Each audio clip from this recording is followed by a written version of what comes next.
Hello everyone. Welcome back. Um, Wanted to come on to say some stuff for anyone who doesn't know, because I'm doing the same recording for my Facebook and for YouTube. Yeah, because I don't have time to do multiple recordings for multiple sites. Don't have time for that. But for anyone who doesn't know, my name is Sharon Parry. I'm a housing strategist. Um, been studying housing for many years. Have been homeless myself.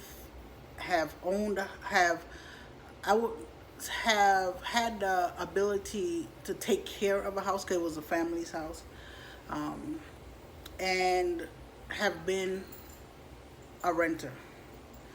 And I'm on here to say a couple things. I've let me start by saying this.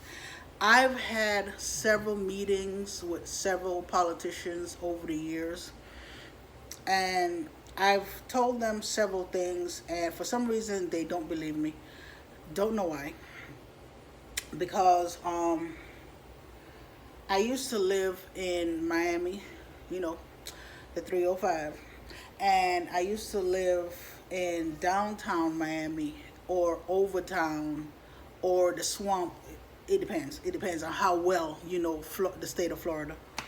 Um, and I've been down there for a long period of time, and I've seen a lot of things, and I know a lot of people down there. And when I meet with politicians and tell them that not everyone wants a house, because theoretically speaking, it sounds nice for everyone to have a home and you not have anyone homeless and all that other stuff. It theoretically is nice. Reality wise, it's not feasible. Why? Because a lot of people, not all of them, because I've been homeless myself and I did not have any addiction to drugs or alcohol or anything like that. But there are a significant amount of people who have addictions, and who are going through mental issues.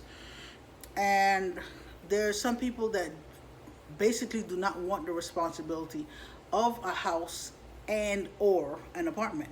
I know because I've spoken to a lot of homeless people, and every time I meet with politicians, let them know that there are some people that literally don't want to work, they don't want a house, and they're like, no, that's not possible. And then everything else that comes out of my mouth, they just disregard as not true, but it is true.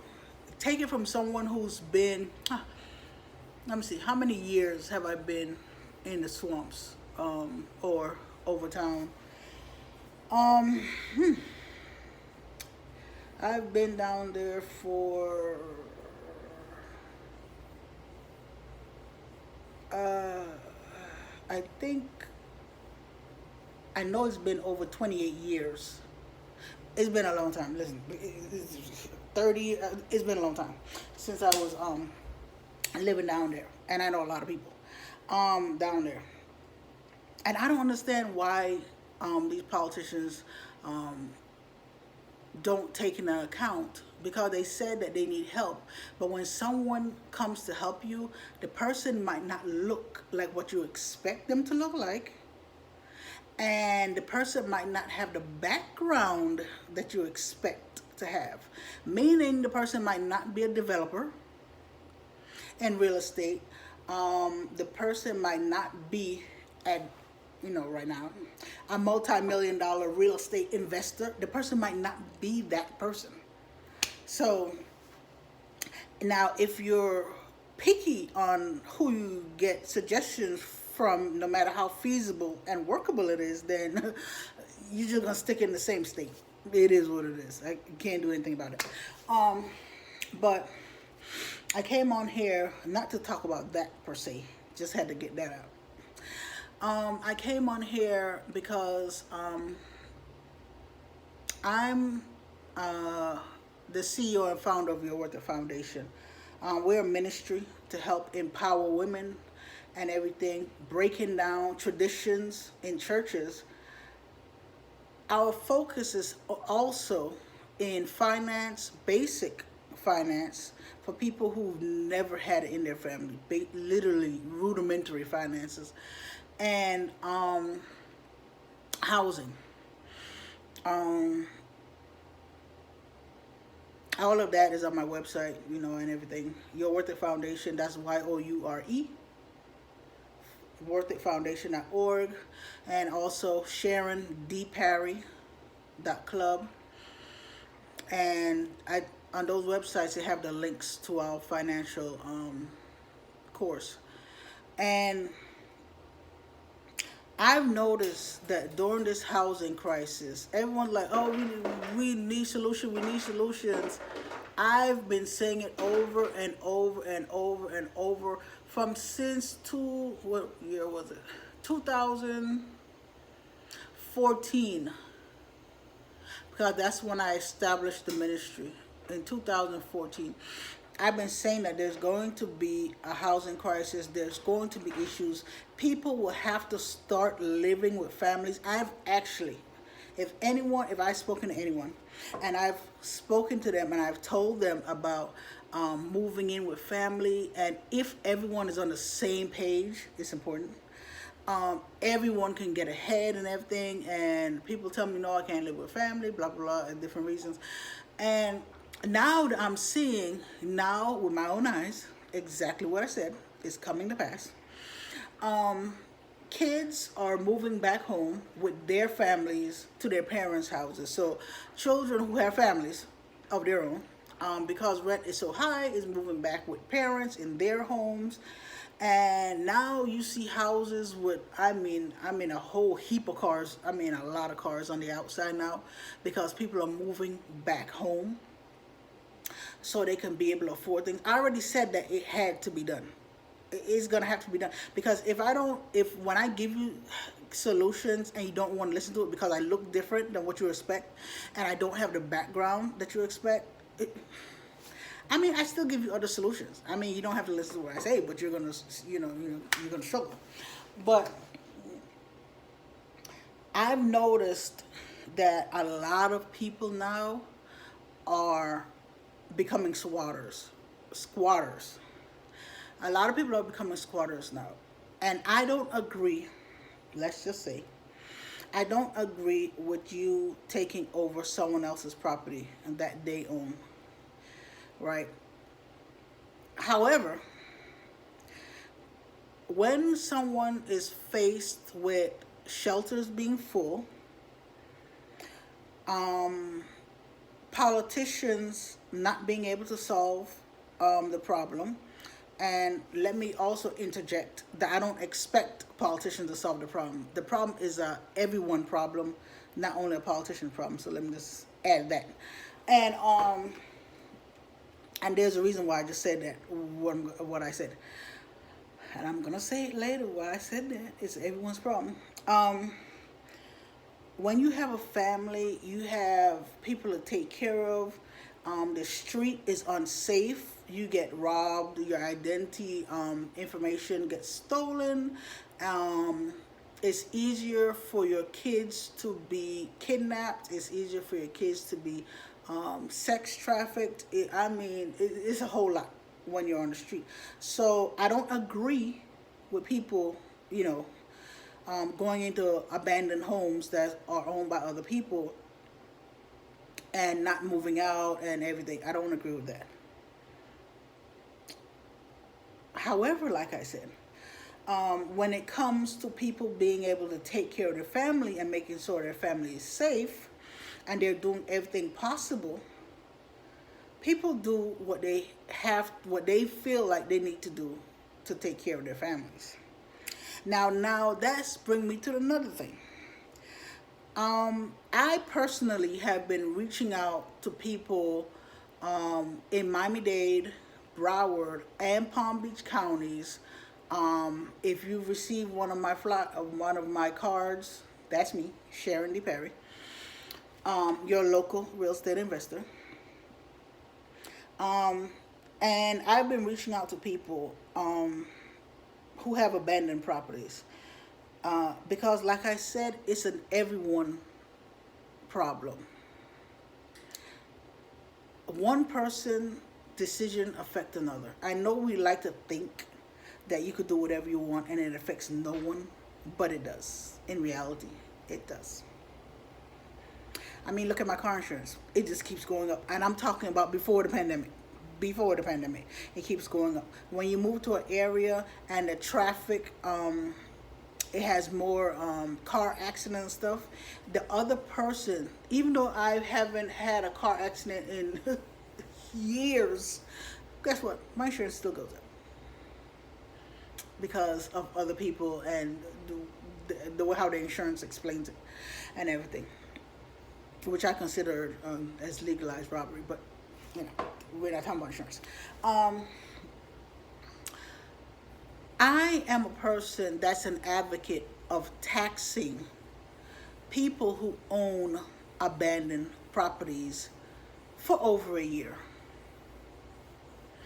I am, for one, totally in agreement with taxing. Let me say it again because I know a lot of people are going to get upset with what I'm saying right now. Taxing people who own abandoned properties for over a year, because there are too many people that need places to live and people are just sitting on properties. I know because I reach out to several people, and I know you're probably saying, oh, I own the property, I could do whatever I want, I could leave it empty and blah blah blah blah blah. But like I said, my first calling is ministry, and we are responsible for each other. Let me clarify my argument. Okay, in the beginning of the pandemic,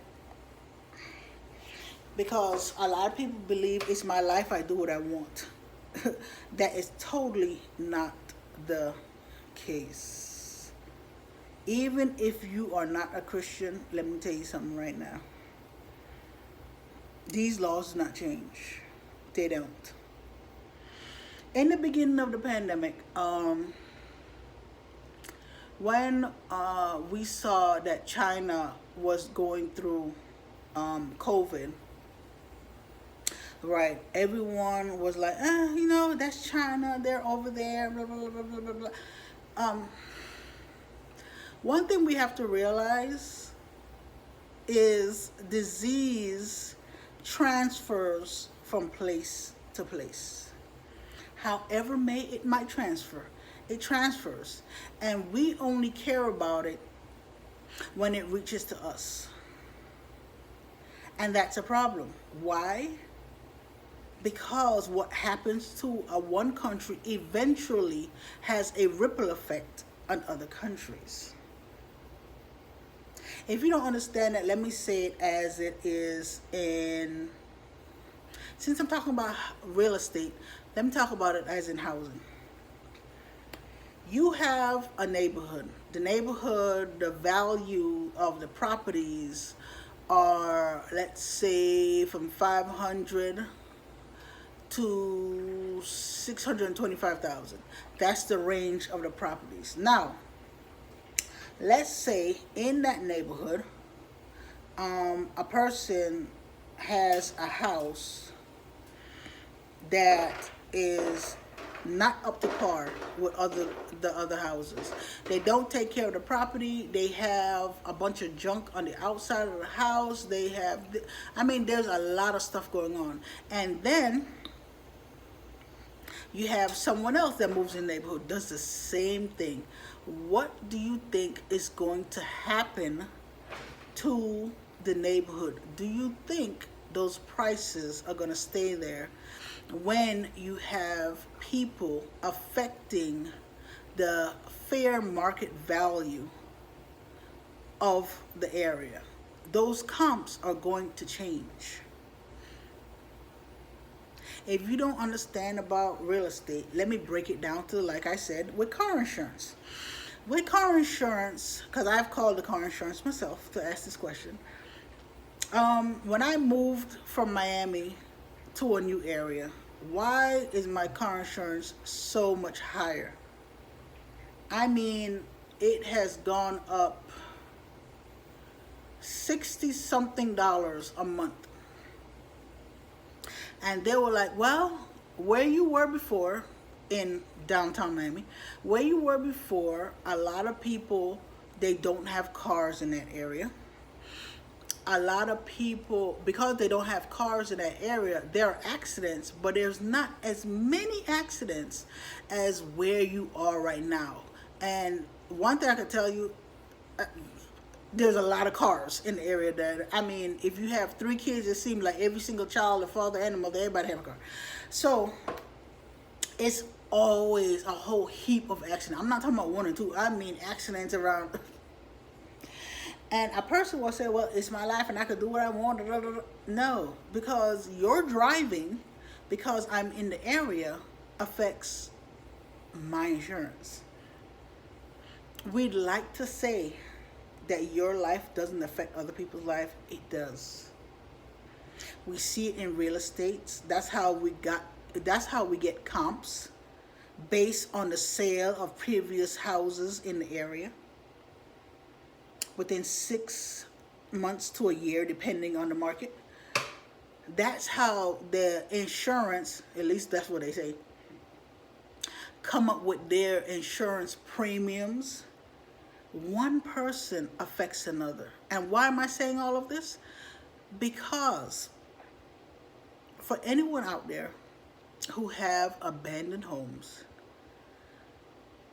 we really have to do something. I know some people, they're like, they don't want to deal with tenants because people damage their property, people don't respect their stuff. I can tell you right now, there are some people that do that. While I was homeless and I was in a shelter, I was appalled at how disrespectful a lot of the women, it was a women's shelter, a lot of the women treat the facilities and how they allow their kids to treat the facilities, because they had staff that cleaned up and everything. They treated them as if they had no regard for other people's things. And so I understand. It's not like I do not understand. But when you don't want to deal with certain things, there are property management companies who specialize in these things. There are some of them that will actually do the background check, do the interview, and actually do the work for you. And it's possible. Not only that, but if you have abandoned properties, there's no one living in it, I'm pretty sure you have family members that have good jobs, that can hold a job down. And if they're paying rent and their rent is a certain amount, and you give them $100 or $200 less with a contract, do not have, I know their family, but do not have family moving into your house without a contract. I know it's uncomfortable, but take it from me. Do not have them moving in your house without a contract. Trust me. I know you love them. Do not have them moving in your house without a contract. We are responsible for our brothers, but we don't have to be dumb about it. Now, we're going to use some sense now. But, yeah, this is what we have to do. I am pushing for taxation on these properties that are abandoned, because something has to be done. These properties cannot just go sitting down. You're waiting for appreciation for the properties, and you're not doing anything with the property. For example, there's one property in the neighborhood. This property had been abandoned for so long because, unfortunately, the owner of the property, he passed away because he was old and he passed away. So I tried reaching out to the family, because the house is in, the house is, basically 50%, the roof is falling in. I mean, and I'm sitting there like, do you know that these houses are bringing down the look of the neighborhood, the aesthetics of the neighborhood, the feel of the neighborhood? Why would you have I know there are other things in play, especially the person does not have a living will, and they did not leave a specific person, and they have more than one child, and they have probate and blah blah blah. There are other things in effect. But unfortunately, we have to get taxation because we have to stop people from sitting on their hands and waiting for someone else to solve a housing crisis. And that's one thing I don't understand. Why do we always wait for someone else to solve our problems? God gave every single one of us a mind and a brain.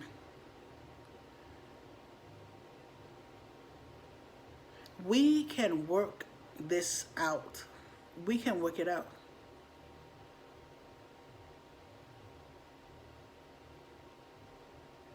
There are ways to help people. There are ways. And what's so sad is I've lived so long. I don't live in Miami anymore, but I've lived in Miami for so long. I've spoken to public housing. I've spoken to politicians. And it's like, and now that I see that they're in a state of emergency for housing, what can I do? What can I do? I tried to talk to you. Yes, I don't look like what you expect a person to look like. I know I don't. Yes, I'm not a developer. And yes, I'm not a multi-million-dollar real estate investor yet.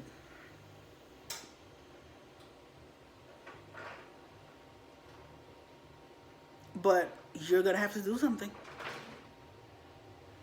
My mom always say, whoever she come from the islands. Like me, I came from the islands too. My mom always said, whoever don't hear, does feel. If I'm talking and you don't hear it, you're going to feel. Because housing is not just something I like. Housing is something I am passionate about. And I believe everyone who's willing to do the work to own a home should own a home. It's that simple. And not only one person can solve it. It takes a group of people to solve it. It takes a group of people working together. The government wants one person. No, one person not going to solve it. This affordable housing apartments that they're building, you need the affordable housing apartments because those are temporary living places for people to stay while they learn financial teachings and understandings to apply to their life. You need short and long-term housing. You need a group of people. I'm telling you, I haven't been studying this for this long for no reason. You need a group. And yes, theoretically, you want to save every person from homelessness. You can't. I'm sorry, you can't. I've spoken to some homeless people, and people are like, that's crazy. Who don't want it? There are some homeless people that do not want that responsibility. They don't. And then there are the other ones that need more help from mental health institutes. It is what it is. It's a group that's needed, not one. If you're trying to find one, you're setting yourself up for failure. That's why I'm determined to just do one area of housing, which is rent to own. I'm not trying to do temporary housing. I'm not trying to do a homeless shelter. I'm not trying to do any of that. But with a group of people that have different plays and different parts in it, you get a whole picture. And I know some people that listen to this are not Christians, and that's fine and that's okay. But one thing the Word of God says, that the hand cannot say it does not need the eyes. Meaning, all of us have something that we can put in. And when we put all our small little pieces together, then we get the whole picture. When we understand that, it'll work. Plain and simple. Have a good night.